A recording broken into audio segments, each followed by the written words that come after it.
What's going on, Jeromes? So we, as Minnesota Vikings fans, we've been the team of kick returners over the last stretch. Yeah. So Cordero Patterson should be in the Hall of Fame. Has the NFL record for most kicks returned for a touchdown. And CP, he's a lot of fun, man.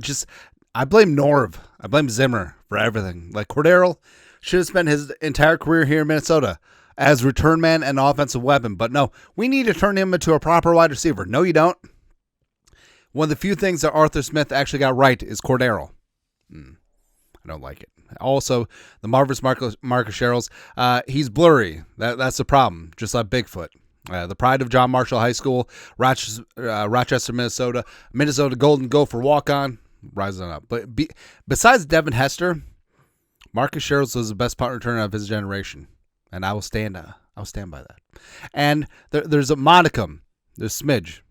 Actually, there's a lot of pressure on Coach Matt Daniels this year because special teams coordinator is weird. So you have to speak kicker, you have to speak punter, you have to speak holder, you have to speak long snapper, and you have to be able to communicate the return teams. All that's there's so much weird things going on with special teams coordinator, but pressure's on. Like, the Vikings return game hasn't been good.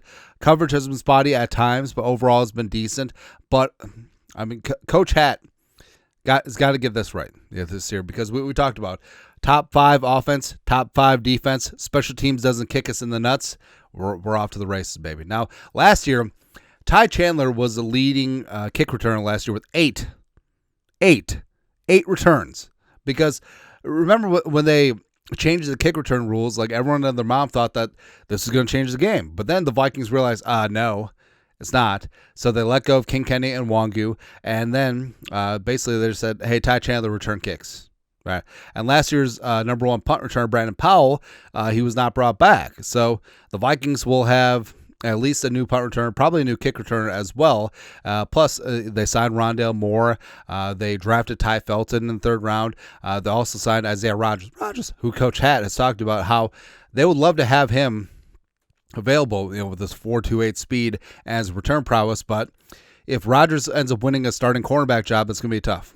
It's going to be a little bit tough. So, as of right here's where the Vikings stand for kick and punt returns. Now, this will stratify itself in training camp. You'll see who's running with the 1s, 2s, and 3s, and definitely in preseason as well. But as of right now, here's the candidates. So the gray boxes are NFL stats, and the seafoam green boxes are college stats. So there you go. So returning kicks, Ty Chandler, 12 career returns for 302 yards. Remember, eight of them were last year. 8. He returned 8 kicks. Yeah. Isaiah Rodgers has 69 nice career returns, 27.1 yards average, as well as 1 touchdown. Now, most of those returns were before on the old kick return rules. So it's whatever. Rondale Moore. Now, Rondale Moore did return a ton of kicks or punts in his NFL career, but college-wise, like, that was his bag, right? And if Rondale can be healthy, he can indeed be that dude. Ty Felton returned some kicks in college. Actually, a bunch of receivers on the team returned some kicks and some punts, throughout their time in college. But then he got Silas Bolden. So at Oregon State and then 1 year at Texas, 41 kick returns and 1,017 yards, averaging 24.8. So I feel like this really could be wide open. Ty Chandler, if he remains on the rooster, could throw his hat in the ring. Silas Bolden is my dark horse. I think that he could be in there. Rondale Moore, if he stays healthy, going to be good to go. Punt return. So this is, and we talked about, returning kicks is not the same as returning punts. It's much different with the fielding, the trajectory. Basically, you get a return on every kick that's not deep in the end zone, but you don't get a return on every punt. There's a lot of fair catches, and we talked about, like, the hidden yardage, not letting the ball bounce, fielding it cleanly, not muffing it. Like, that's really important, and it adds up at the end of the day. Now, Rondale Moore, I think, would be have the inside track to return punts. Now, like we said, he hasn't had a ton of return experience in the NFL, but college, he was that dude. Yeah, I put Jalen Naylor on there just to illustrate the thing. So during his NFL career, He's returned 1 punt. We remember what punt that was against Green Bay because Brandon Powell got rocked, and then Jalen Nailor's in there. Like, hey, I got it. I don't got it. Thayer Thomas was a pretty prodigious punt returner at NC State back in the day. What we always point out about him. Silas Bolden could be that dude. I mean, Silas Bolden can get both the kick and punt return jobs, and this could be a Kevontae Turpin type situation where he impresses on special teams early, and then maybe he works his way into a gadgety player on offense.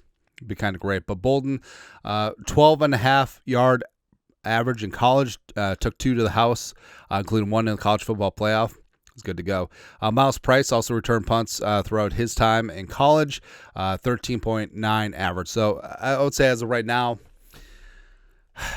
I mean, probably Rondale is going to be in that mix. But Silas Bolden, man, I feel like Silas Bolden, like this is his route to making the 53 and making an impact as a rookie. And I love him. He's short, he's fast, and he's dynamic. And we need more dynamicness returning kicks. But also, I wouldn't rule out Isaiah Rodgers occasionally, like moonlighting as a return man, and just go from there. Yeah, we'll see. Anyways, your thoughts are thoughts. Who's going to return kicks for the Vikings this year? Let us know. Comment section. You guys are the best. You know what to do. Skol. Production value.